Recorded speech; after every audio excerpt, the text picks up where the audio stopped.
Inspector बाहर आ गया है, जरा नजर रखना। मैं आ गया हूं। बोलिए कहां चलना है? आज के बाद अपने आदमियों से कह दो कि हमेशा तुम्हारे नजदीक रहें, क्योंकि तुम्हारे नजदीक की नजर कमजोर है। फिल्म जंजीर के बारे में अलग से कुछ कहने के लिए कुछ भी नया तो नहीं है, लेकिन एक सिनेमा प्रेमी का मन बार बार इस फिल्म की चर्चा करना तो चाहता है। दोस्तों, साल 1973 में रिलीज हुई प्रकाश मेहरा की फिल्म जंजीर भारतीय सिनेमा में एक मील का पत्थर है। ये फिल्म 1967 में रिलीज हुई हॉलीवुड अंग्रेजी film death rides a horse की कहानी से प्रेरित थी। रिलीज के बाद फिल्म के लेखक और स्क्रीन राइटर सलीम जावेद की जोड़ी चाहते थे कि फिल्म अंग्रेजी में भी बनाई जाए, हालांकि उस योजना पर अमल नहीं हुआ। आज से 20 साल पहले तुमने एक आदमी और उसकी बीवी का खून किया था।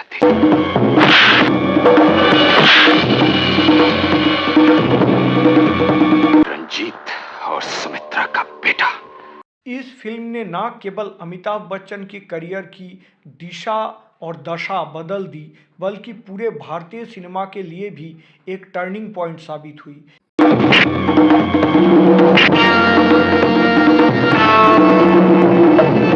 20 साल से ये जंजीर मेरे जहन को एक सांप की तरह डस रही थी।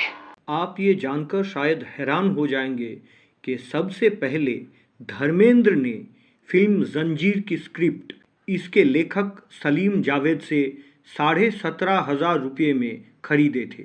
धर्मेंद्र खुद इस फिल्म को प्रोड्यूस करना चाहते थे और फिल्म के हीरो भी वो खुद बनना चाहते थे। उस समय प्रकाश मेहरा के निर्देशन में बनी धर्मेंद्र की समाधि नाम की एक फिल्म सुपरहिट हुई थी। इस फिल्म के जरिए धर्मेंद्र और प्रकाश मेहरा अच्छे दोस्त बन गए। प्रकाश मेहरा ने धर्मेंद्र से फिल्म जंजीर के स्क्रिप्ट उन्हें सौंपने को कहा और साथ में वो ये भी कहे कि वो खुद धर्मेंद्र को हीरो बनाकर इस फिल्म का निर्माण करना चाहते हैं। धर्मेंद्र सहर्ष मान गए और प्रकाश जी को स्क्रिप्ट दे दी, लेकिन आपदा इसके बाद आया। धर्मेंद्र के दूर के रिश्ते के एक चचेरे बहन, जो एक निर्माता निर्देशक भी थे, जिसके साथ प्रकाश मेहरा के संबंध अच्छे नहीं थे, उस बहन ने प्रकाश मेहरा और धर्मेंद्र के साथ काम करने से आपत्ति जताई। बहन के जिद के आगे धर्म जी को झुकना ही पड़ा। धर्मेंद्र ने बहन की आपत्ति को स्वीकार करते हुए जंजीर की प्रोजेक्ट से अपने आप को हटा लिए। उसके बाद धर्मेंद्र और प्रकाश मेहरा एक साथ किसी और फिल्म में कभी काम नहीं किए।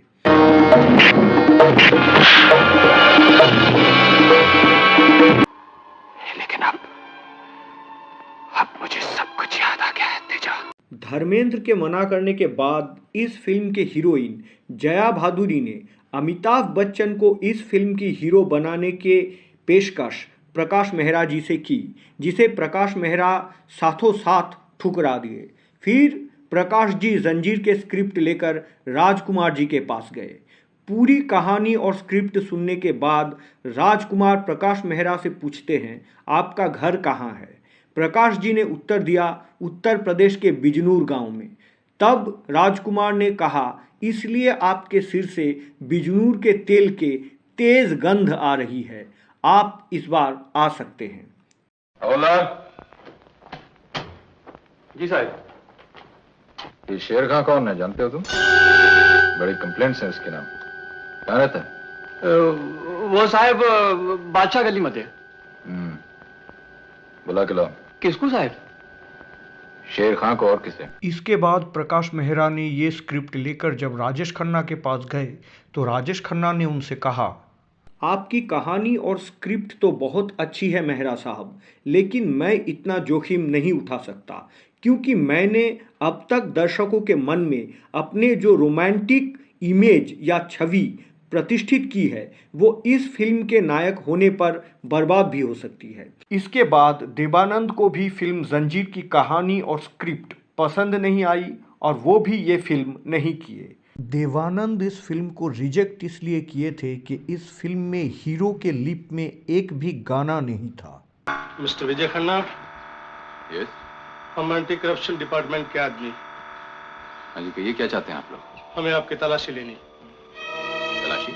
फिल्म जंजीर का हीरो बनने का ऑफर प्रकाश मेहरा ने दिलीप कुमार को भी दिए थे, मगर दिलीप साहब का कहना यह था कि इस फिल्म के लीड कैरेक्टर इंस्पेक्टर विजय खन्ना के किरदार में उनका कोई परफॉर्मेंस करने का खास स्कोप या मौका नहीं है। बाद में इस फिल्म के स्क्रिप्ट राइटर सलीम खान ने एक टीवी टॉक शो में इस बात का खुलासा किए थे कि दिलीप साहब ने कहा, मेरे लिए कुछ परफॉर्मेंस वाइज करने को तो इस फिल्म में है नहीं, बड़ा ही स्ट्रेट जैकेट रोल है। उस time Dilip Kumar comedy films भी कर रहे थे। खैर जो भी हो, बाद में दिलीप कुमार इस बात को कबूल किए थे कि उन्होंने जंजीर के स्क्रिप्ट को समझने में बड़ी गलती की और इस रोल को हाथ से जाने दिया। इस बात का उन्हें खेद है। तुम लोग में से ही एक वो है जिसने अपने ट्रक से 5 बेगुनाह मासूम बच्चों को कुचल डाला। वो कौन है? तुम? तुम? या तुम? फिर उसी समय जया भादुरी ने और एक बार फिर प्रकाश मेहरा से रिक्वेस्ट किए कि वो इस फिल्म में अमिताभ बच्चन को बतौर हीरो कास्ट करे, और उन्होंने प्रकाश मेहरा को एक प्रस्ताव भी दिए कि अगर प्रकाश जी अमिताभ बच्चन को बतौर हीरो जंजीर में कास्ट करते हैं तो जया भादुरी हीरोइन का रोल प्ले करने के लिए कोई भी फीस या मेहनताना नहीं लेंगी। तब प्रकाश मेहरा जी ने इस प्रस्ताव पर सहमति जताई। आज तक शेर खान से किसी ने इतनी बड़ी बात नहीं कही कि तुम नहीं, तुम्हारी वर्दी, तुम्हारी कुर्सी बोल रही है। फिर प्रकाश मेहरा शेर खान की भूमिका निभाने के लिए प्राण साहब के पास गए। प्राण साहब मान भी गए, लेकिन शूटिंग कुछ हद तक आगे बढ़ने के बाद आपदा आ गई। यारी है ईमान मेरी यार मेरी जिंदगी गाने में डांस सीक्वेंस था, लेकिन प्राण साहब बहुत परेशान थे। वैसे तो प्राण साहब पर्दे पर खलनायक की भूमिका निभाई, लेकिन असल ज़िंदगी में प्राण साहब बहुत ही सीरियस और जागरूक व्यक्ति थे। पिक्चर में साइन करते समय अनुबंध में ये नहीं था कि उन्हें डांस करना पड़ेगा। प्राण साहब ने डांस करने से साफ इनकार कर दिए और शूटिंग रद्द कर दी। बाद में निर्देशक प्रकाश मेहरा प्राण साहब के घर खुद गए और उन्हें रिक्वेस्ट किए, उनकी स्थिति के बारे में बताया और प्राण साहब से कहा कि उन्होंने लगातार 12 फिल्म फ्लॉप देने वाला अमिताभ बच्चन को इस फिल्म में बतौर हीरो लिए हैं। इसके हिम्मत की केवल जया भादुरी और प्राण साहब के स्टारडॉम के भरोसे पर। इसके बाद प्राण साहब और इनकार नहीं कर सके और इस गाने के साथ साथ प्राण साहब के शेर खान के किरदार भी इस फिल्म में एक नया इतिहास रच दिया। शेर खान काले का धंधा करता है, लेकिन ईमानदारी से। तुम्हारा नाम? माला। हजार शरीफ आदमी बनेगा। अमिताभ बच्चन, जया भादुरी और प्राण के अलावा इस फिल्म में इफ्तिखार, ओम प्रकाश, बिंदु और अजीत मुख्य भूमिका में नजर आए थे।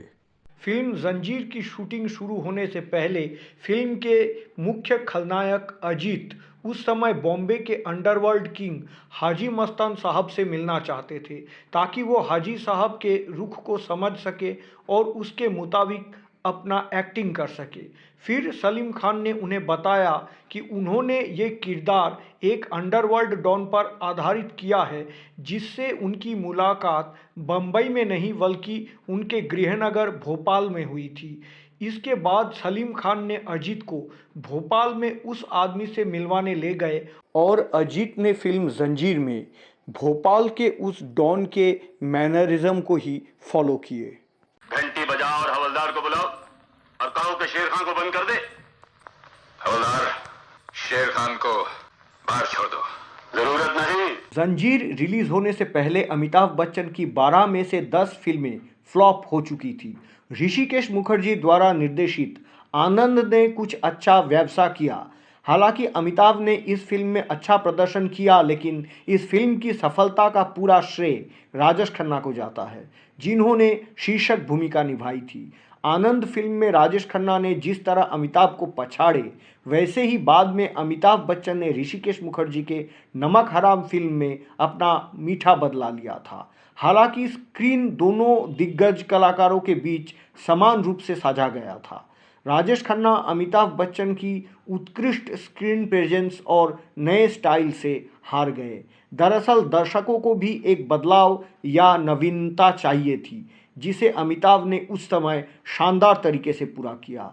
इसी सिलसिले में एक बार मिथुन चक्रवर्ती से पूछा गया था कि अमिताभ बच्चन के लिए राजेश खन्ना की आसमान छूती लोकप्रियता में पैर जमाना कैसे संभव हुआ। जवाब में मिथुन चक्रवर्ती ने कहा, यही वजह है कि अमिताभ ने एक ही कीमत के टिकट पर राजेश खन्ना से भी ज़्यादा एंटरटेनमेंट या मनोरंजन दर्शकों को देना शुरू कर दिया। आनंद के अलावा अमिताभ की एक और फिल्म जिसने जंजीर से पहले थोड़ा अच्छा कारोबार किया था, वो थी बॉम्बे टू गोवा, जिसका निर्माता थे अनवर अली और निर्देशक थे महमूद। इसके अलावा ख्वाजा अहमद अब्बास साहब की 7 हिंदुस्तानी से बंधे हाथ तक अमिताभ बच्चन की सभी फिल्में फ्लॉप या सुपर फ्लॉप के रूप में सूचीबद्ध है। उस समय अमिताभ बच्चन का नाम सुनते ही निर्माता निर्देशक नाराज हो जाते थे। हालांकि कमर्शियली सक्सेसफुल या व्यावसायिक सफल ना होने के बावजूद भी ख्वाजा अहमद अब्बास साहब द्वारा निर्देशित अमिताभ की पहली फिल्म 7 हिंदुस्तानी एक बहुत ही उम्दा और अच्छी फिल्म थी। अमिताभ के अपने एंग्री यंग मैन ब्रांड का जन्म तब नहीं हुआ था जब ये सारी फिल्में बनाई गई थी। इसके शुरुआत तो फिल्म जंजीर से ही शुरू हुई। तुम्हारे हाथ में पिस्तौल, मेरे बाप का जख्मी सीना, गोली खाकर गिरती हुई मेरी माँ, सब कुछ याद आ गया। तेजा, बात हो रही थी सदी को उसका महानायक देने वाली फिल्म जंजीर की। आज फिल्में 1000 से 1500 करोड़ बॉक्स ऑफिस धमाल कर रही है। आइए जानते हैं कि जंजीर ने बॉक्स ऑफिस पर कैसे तबाही मचाई थी। इस सुपरहिट फिल्म ने भारत में 3 करोड़ का नेट और 6 करोड़ का ग्रॉस कलेक्शन किया था। फिल्म ने रशिया में भी अच्छी कमाई की थी। रशिया में इस फिल्म को साल 1980 में रिलीज किया गया था।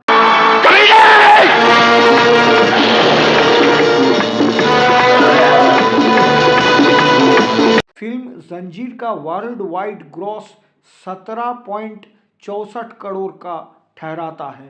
साल 2016 में इन्फ्लेशन एडजस्ट करने पर इस फिल्म का वर्ल्ड वाइड ग्रॉस 564 करोड़ का हुआ था। तो आज की डेट में कितना होगा ये आप अंदाज़ा ज़रूर लगा सकते हैं। ये फिल्म ना केवल बॉक्स ऑफिस पर तूफान साबित हुई, बल्कि कई अवार्ड्स भी बटोरे। अमिताभ बच्चन के लिए ये सलीम जावेद की पहली फिल्म थी और इस जोड़ी को स्टोरी और स्क्रीन प्ले के लिए फिल्म फेयर अवार्ड मिला। साथ ही गीतकार गुलशन बावरा को यारी है ईमान मेरा यार मेरी ज़िंदगी गाने के लिए फिल्म फेयर अवार्ड मिला। फिल्म के एडिटर आर महादिक ने भी फिल्म फेयर अवार्ड जीता।